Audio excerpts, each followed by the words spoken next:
ভোর না হতে হতেই সূর্যি মামার আগমন। আজকেও ও সেই রকম তেজ আর গরম দেখাবে। এই যে আমাদের সিঁড়ির ঘরের চালটা, টালির চাল, আজকে খুলে ফেলা হবে। এই যে দেখো, খুলে ফেলাও হয়ে গেছে।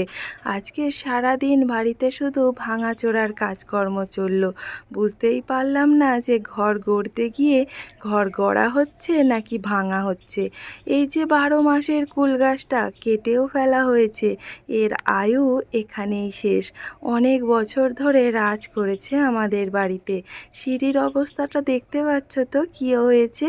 চারিদিকে ভাঙা চোরা গাছ কাটা দেখতে দেখতে আজকে আর একদমই ভালো লাগছে না। বড় বড় গাছগুলো কেটে ফেলা হয়েছে।